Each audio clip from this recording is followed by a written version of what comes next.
E aí, galera, sejam todos bem-vindos à terceira aula aí do nossos grupos de metazoários do projeto Biologia na Rede, ok? Professor Everaldo de Santana. E hoje nós vamos dar continuidade ao nosso terceiro, né, e penúltimo vídeo sobre metazoários, né? Nesse nós vamos abranger três filos importantes. São os plateumintos, nemateumintos e anelídeos, ok? Os dois primeiros conhecidos como vermes e o terceiro, apesar de ter uma aparência também de verme, mas já são mais visíveis, né? São mais próximos de contato visível com a gente, ok? Então nós vamos começar a nossa videoaula hoje falando então dos metazoários, começando por esses grupos, ok? Então vamos lá. Então, o que a gente espera aí com habilidades e competências que vocês desenvolvam no final dessa videoaula é que vocês consigam caracterizar os filos plateumintos, nemateumintos e anelídeos, né? Reconhecer os processos ambientais que esses filos estão inseridos e descrever alguns processos parasitológicos ocasionados por eles, né? A gente vai fazer uma breve explanação sobre algumas doenças que esses filos causam em contato com o ser humano, mas não vamos aprofundar porque isso vai ser motivo de uma próxima videoaula. Lembrando que essa videoaula ela é conteúdo do ensino médio, né, no segmento do segundo ano, beleza? Então vamos à aula 3 de metazoários, falando desses três filos. Bem, vamos iniciar falando do filo dos plateumintos, tá? Os plateumintos são conhecidos como vermes alongados e chatos, né? Achatados e longos. Eles podem ser de vida livre ou também parasitas e são causadores, na grande maioria, de doenças graves em seres humanos, ok? Eles já apresentam uma cefalização, ou seja, uma formação de uma cabeça, né? De um crânio, tá? Só que eles não têm olhos nesse crânio. Eles têm células receptoras de luz, conhecida como ocelos, ok? Também eles têm um tubo muscular para locomoção, então eles se movimentam porque eles têm uma formação muscular, ok? E tem um tubo digestório ainda incompleto, ok? Então boca e ânus ainda continuam no mesmo orifício. A respiração e a circulação ainda é feita por difusão célula a célula, só que eles apresentam células especiais para a excreção. São conhecidas como células flamas, ok? E esse grupo de plateumintos estão exemplificados aqui como as planárias, o esquistossoma e a tênia. Bem, aqui tem uma visão de dois sistemas da planária, né, que é um plateuminto. O primeiro sistema nervoso delas é ganglionar, ou seja, você tem um gânglio nervoso situado na posição mais ou menos ali da cabeça, né, da cefalização, e esses gânglios são ligados no corpo todo por cordões nervosos, tá? Então aqui eu tenho exemplos aqui em amarelo, desse lado esquerdo, né, do que seria a célula flama capta os excretas das células, joga nesses poros excretores que são eliminados no ambiente pela pele. Okay? E aqui, do lado direito, esquematização do sistema nervoso delas, né? Então, o sistema nervoso delas aqui, os gânglios na parte superior, e você tem os cordões nervosos aqui na parte, fazendo a conexão com o corpo todo, ok? Beleza? Então, vamos continuar. Bem, esses organismos também têm uma reprodução que vai variar conforme com a classe, né? Então, assim, dependendo da classe dos plateumintos, você vai ter uma reprodução sexuada ou reprodução assexuada. Mas a grande maioria são monóicos. O que são monóicos? O monóico é quando um único indivíduo tem os dois sexos, que a gente conhece como hermafroditas, ok? E também temos representantes que são dioicos, ou seja, eu tenho dois organismos, cada um com um sexo distinto. E aí a classificação dos plateumintos, a gente pode classificar eles, primeiro, em tuberários, tá? Os tuberários, eles são caracterizados por vida livre, ou seja, não são parasitas, o corpo é um pouco menos alongado do que os demais, tá? São hermafroditas, né? Porém, apesar de serem hermafroditas, né, eles podem fazer uma reprodução, que a gente chama de reprodução assexuada, por fisão ou laceração. O que é isso? O organismo começa a ter uma laceração, ou seja, uma fenda abre e o animal vai se repartindo em dois, tá? Aqui representado, não sei se vocês estão conseguindo visualizar aqui, e aqui ó, começa a ruptura, vai largando até o animal se dividir. Isso aqui é uma planária, então é uma laceração, tá legal? Também temos a classe dos trematóides, tá? Os trematóides, a maioria são parasitas internos, que a gente chama de endoparasitas. eles apresentam na sua pele uma cutícula, né? Então, é uma camada mais áspera, né? Que tem ação de protetora, né? Protetora principalmente contra a acidez, os líquidos internos do seu hospedeiro, né? Então, protege ele contra essa ferramentária do hospedeiro para combatê-los. E, além disso, tem ventosas. Essas ventosas fazem com que esse animal se fixe na parede aí do intestino do seu hospedeiro, tá? E outra característica, eles produzem uma grande quantidade de ovos na reprodução. E aí, como exemplo, temos o esquistossoma, tá? Sobre o esquistossoma, interessante falar que ele causa uma das doenças mais graves aqui no território brasileiro, principalmente em regiões com populações negligenciadas, né? Questões de saneamento básico, de água contaminada, né? A gente tem grande índice de esquistossomose ainda na região nordeste, conhecido como barriga d'água, causado pelo esquistossoma mansoni. Então, rapidamente, porque esse não é o motivo da nossa aula, tá? Então, a água é contaminada por fezes aí de um organismo contaminado, e aí esses ovos, né, são lançados na água e eclodem, viram uma larva, né? Essa larva é chamada de miracídio, e ela vai entrar no hospedeiro intermediário, que é o caramujo. Aqui ela vai se desenvolver e vai ser liberada uma larva chamada de cercária, esta sim é patogênica. Então ela entra em contato com o humano, entrando pelos poros do corpo, e aí sim começa a interatividade, causando a barriga d'água. Bem, também temos uma outra classe dos platelmintos chamado de cestódeos, tá? Os cestódeos também são endoparasitas, ok? São parasitas humanos, e o corpo é todo segmentado. Eles podem chegar de 6, né, 12, né, 10 metros, por aí, dentro do corpo humano, ok? Só que como eles ficam muito... a segmentação do corpo faz com que eles se enrolem, né? Então, na verdade, eles não ficam esticados, tá?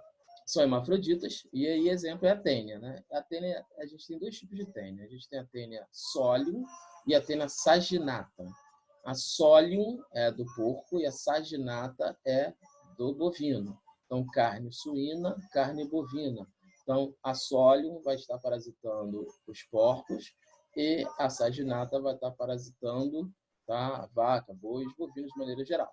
Detalhe para a estrutura da sólio. A sólio tem ventosas e também a saginata também tem ventosas. Porém, a sólio tem um gancho. Então, além dela aderir por ventosas, ela também adere por gancho. Esses ganchos chamados de escolex, ok? Então, essas são as características morfológicas desses dois tipos de tênia. E eles causam uma doença chamada teníase, né? Conhecida como solitária, antigamente conhecida como solitária, causada pela tênia solium, sólio carne de porco, e tênia saginata, carne bovina. Ou seja, ao ingerir a carne de um desses dois animais, ou porco, ou boi, ou vaca, que estejam com os ovos, né, da tênia, e a gente acaba se contaminando. Então, por isso que é sempre bom a gente dar preferência a comer carnes bem cozidas, bem fritas, né? Saber a procedência dessa carne para que a gente não possa ter esse tipo de contágio, tá?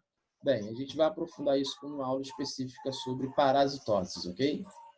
Bem, e agora vamos avançar para o próximo filo, dos outros vermes, que a gente chama de vermes, os nematelmintos, né? Esses aqui já são cilíndricos, né? A posição do corpo é cilíndrica e eles são afinalados nas pontas. Também são conhecidos como asqueumintos, também pode ser de vida livre ou parasitas, e pode atingir até 10 metros de comprimento dentro do hospedeiro, hein? Tá? A simetria desses seres é bilateral, são protostômicos e pseudocelomatos, né?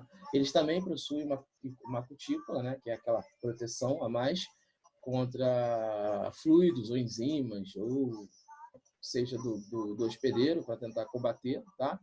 Tem tubo digestório completo, então, ao contrário do platelminto, ele tem digestório completo, então boquianos distantes. A respiração e a circulação ainda é por difusão, e eles apresentam uma nova estrutura de excreção, chamada de renete, ok? Quem são os exemplos? A lombriga, a filária, entre outros, tá?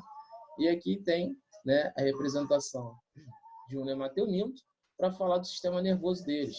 Na verdade, ao contrário do anterior, que você tinha os gânglios nervosos e várias conexões, né, de cordões, aqui, na verdade, você tem um gânglio nervoso central, né, e ele é ligado por 2 canais dorsais que vão margeando o corpo, ok? Então, aqui você tem o gânglio, o nervo dorsal e o nervo ventral, na parte superior e na parte inferior. Beleza? A reprodução desses organismos é assexuada e pode ocorrer regeneração e também tem uma sexuada, né? E quando é sexuada, a maioria são dioicos, ou seja, eu tenho macho e fêmea em organismos diferenciados. Aqui tem uma tabelinha com algumas doenças causadas pelo filonematelmintos, né? As caridíase, que a gente chama de lombriga, que é causado pelas lombrigas, né? O amarelão, a cistomose, causado pelo cistostomo, oxiúrido, hemafilária, dermatites.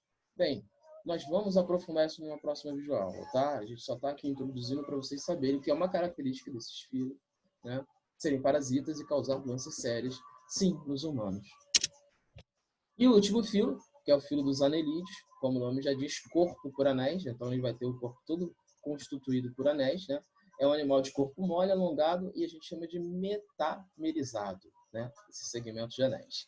Eles podem ser livres e ectoparasitas, não são endo, eles são parasitas externos, tá? Então, eles vão parasitar o humano externamente. São aquáticos e terrestres, estamos representando todo o meio aquático terrestre, são triblásticos, simetria bilateral e são protostômicos, tá? Também possuem uma cutícula, né, epidérmica, e essa cutícula epidérmica já tem uma outra função, não de proteger contra agressões do hospedeiro, até porque ele é um ectoparasita, mas sim de evitar a desidratação, de perda de água excessiva, já que a maioria são animais que vivem em terra em contato direto com o sol, tá? Então, na verdade, esses organismos possuem ou não possuem órgãos de locomoções, que aí a gente chama de cerdas, e na verdade o nome científico para isso seria quetos, tá? Então, esses quetos, essas cerdas, é que vão classificar esses organismos em classes. Vamos falar disso daqui a pouco, tá? Eles apresentam um esqueleto interno muscular, não um esqueleto como nós conhecemos, mas é músculo, e aí faz com que eles façam esse movimento de ondulação, né? E os representantes são as minhocas, os sanguessugas e as poliquetas, que são os representantes aquáticos. Bem, seguindo nas características dos anelídeos, eles têm tubo digestório completo, né, já boqueanos bem diferenciados, né, e eles têm a presença de um estômago mecânico. Por que um estômago mecânico? Porque eles trituram para depois jogar para um estômago químico, para ali acontecer as reações, tá? Como são animais de grande maioria terrestres e que vão estar presentes no solo, geralmente quando eles se alimentam acabam comendo fragmentos de solo, né? Pequenos fragmentos de rocha, e aí precisa desse estômago mecânico para triturar todo esse material que vai entrando, já que eles não têm dente, tá? A moela. É a mesma função da moela das aves. Quando chegar lá, nós vamos ver que é a mesma função, tá? Bem, eles têm respiração cutânea quando é terrestre, né? Difusão cutânea pela pele, mas o representante aquático tem a respiração por brânquias. A circulação dele é fechada, né? E a excreção aparece uma nova estrutura, chamada de nefrídeos. À medida que vai avançando os filos, a estrutura de excreção ela vai evoluindo, digamos assim, tá? E o sistema nervoso dele é ganglionar, igual aos outros que a gente viu anteriormente, né? Aqui tem uma representação, né, de um anelídeo com algumas partes importantes. Aqui a entrada da boca, os gânglios ficam logo perto da boca, aí vem a faringe, que é o órgão respiratório, e segue todo o cordão aqui digestório até a moela, que é aquele estômago mecânico que eu falei para vocês, e aí vai, intestino e todo o resto dos animais. Aqui eu tenho as cerdas ou esquetos, responsáveis pela locomoção, e eu tenho um corte aqui, eu trago esse corte aqui, ó, o corte aqui, longitudinal, eu trago aqui para vocês.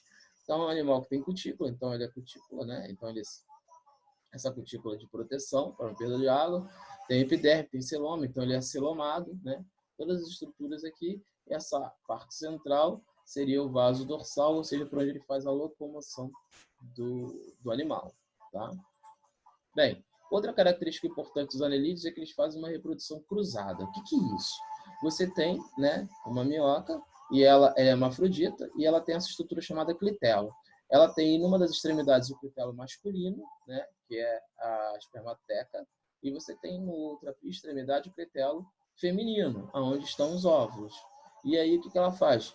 Ela faz cruzada porque ela faz um movimento cruzado e se encontra com a outra minhoca, ou seja, o clitério masculino encontra o clitério feminino da outra minhoca e o clitério feminino desta encontra o clitério masculino e elas se cruzam simultaneamente. Por isso que a gente chama de reprodução cruzada. Aqui está bem ilustrado, ó, como elas fazem, né? E aí o que acontece? Uma vez fecundada os óvulos aqui, esse clitério vira uma estrutura mais rígida, chamada de casulo, e ele vai se desprendendo do animal e abandonado no solo. E ele no solo os ovos eclodem e nascem outros organismos, tá? É uma característica muito importante desses grupos dos anelídeos, essa reprodução cruzada, beleza? E aí a gente classifica os anelídeos em alguns grupos, né? E essa classificação ela vai ser feita pelo número de cerdos, ou pelo número de quetos, aquelas estruturas locomotoras, ok? Então, a primeira classe é a classe dos aquetos. Os aquetos não têm cerdos locomotores, se movimentam só com aquele movimento muscular, tá? E aí, o exemplo são os sanguessugas, que são os ectoparasitas, né? Sanguessugas, que eram usadas antigamente no tratamento de doença, porque puxavam o sangue das pessoas, acreditava que tirando o sangue das pessoas tiravam o agente causador da doença, tá? Então, os aquetos. Também temos a classe dos oligoquetas, né? Os oligoquetas têm poucas cerdas, então eles fazem esse movimento, mas eles conseguem andar assim também, porque eles têm poucas cerdas, ou poucos quetos. E aí, entre exemplos, temos a minhoca e o minhocussu, ok? E temos a classe poliqueta, que são animais aquáticos, então tem muitas cerdas, tá? E são aquáticos, e a respiração, já que eles são aquáticos, a respiração tem que ser branquial.